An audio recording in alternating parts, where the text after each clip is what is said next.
லூக்கா நற்செய்தி அதிகாரம் 13. மனம் மாறாவிடில் அழிவு. அவ்வேளையில் சிலர் இயேசுவிடம் வந்து பழி செலுத்தி கொண்டிருந்த கலிலேயரை பிலாத்து கொன்றான் என்ற செய்தியை அறிவித்தனர். அவர் அவர்களிடம் மறுமொழியாக, இக்கலிலேயருக்கு இவ்வாறு நிகழ்ந்ததால் இவர்கள் மற்றெல்லா கலிலேயரையும் விட பாவிகள் என நினைக்கிறீர்களா? அப்படி அல்ல என உங்களுக்கு சொல்கிறேன். மனம் மாறாவிட்டால் நீங்கள் அனைவரும் அவ்வாறே அழிவீர்கள்.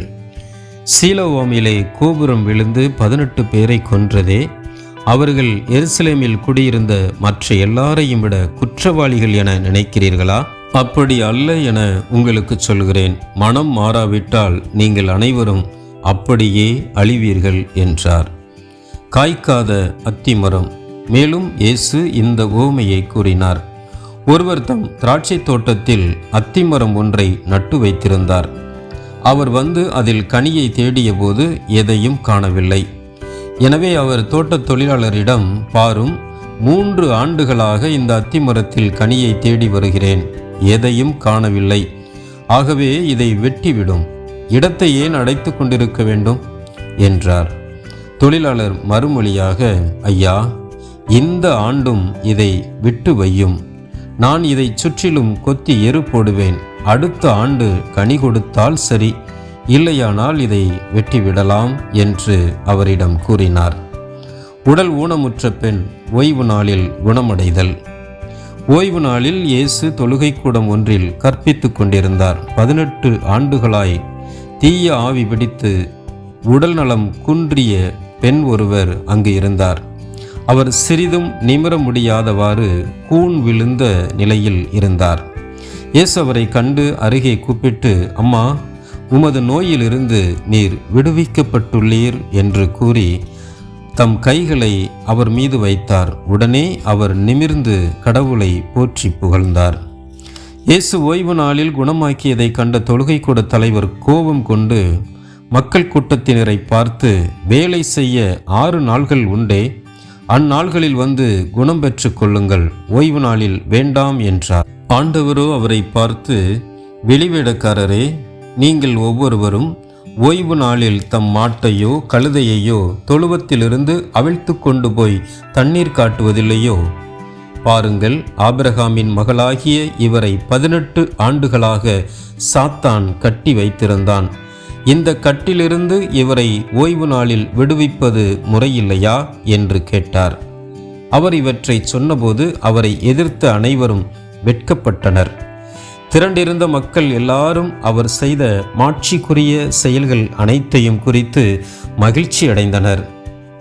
கடுகு விதை, புளிப்பு மாவு ஓமைகள். பின்பு இயேசு, இறையாட்சி எதற்கு ஒப்பாயிருக்கிறது? அதை நான் எதற்கு ஒப்பிடுவேன்? அது ஒரு கடுகு விதைக்கு ஒப்பாகும். ஒருவர் அதை எடுத்து தம் தோட்டத்தில் இட்டார்.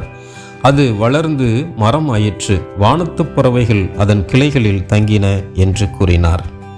மீண்டும் அவர், இறையாட்சியை எதற்கு ஒப்பிடுவேன்? அது புளிப்பு மாவுக்கு ஒப்பாகும். பெண் ஒருவர் அதை எடுத்து 3 மரக்கால் மாவில் பிசைந்து வைத்தார். மாவு முழுவதும் புளிப்பேறியது என்றார். இடுக்கமான வாயில்.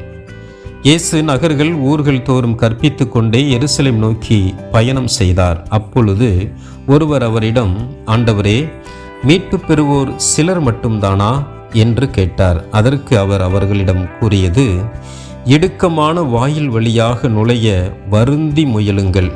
ஏனெனில் பலர் உள்ளே செல்ல முயன்றும் இயலாமற் போகும். வீட்டு உரிமையாளரே, எழுந்து கதவை திறந்துவிடும் என்று கேட்பீர்கள். அவரோ, நீங்கள் எங்கிருந்து வந்தவர்கள் என எனக்கு தெரியாது என பதில் கூறுவார்.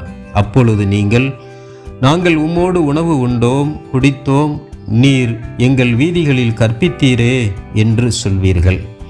ஆனாலும் அவர், நீங்கள் எவ்விடத்தாரோ எனக்கு தெரியாது, தீங்கு செய்வோரே, அனைவரும் என்னை விட்டு அகன்று போங்கள் என உங்களிடம் சொல்வார். ஆபிரகாமும் ஈசாக்கும் யாக்கோப்பும் இறைவாக்கினர் யாவரும் இறையாட்சிக்கு உட்பட்டிருப்பதையும் நீங்கள் புறம்பே தள்ளப்பட்டிருப்பதையும் பார்க்கும் பொழுது அழுது அங்கலாய்ப்பீர்கள். இறையாட்சியின் போது கிழக்கிலும் மேற்கிலும் வடக்கிலும் தெற்கிலும் இருந்து மக்கள் வந்து பந்தியில் அமர்வார்கள். ஆம், கடைசியானோர் முதன்மையாவர், முதன்மையானோர் கடைசியாவர். எருசலேமுக்காக புலம்புதல். அந்நேரத்தில் பரிசேயர் சிலர் இயேசுவிடம் வந்து, இங்கிருந்து போய்விடும், ஏனெனில் ஏரோது உம்மை கொல்ல வேண்டும் என்றிருக்கிறான் என்று கூறினர். அதற்கு அவர் கூறியது, இன்றும் நாளையும் பேய்களை ஓட்டுவேன், பிணிகளை போக்குவேன், 3ஆம் நாளில் என் பணி நிறைவு பெறும் என நீங்கள் போய் அந்த நரியிடம் கூறுங்கள்.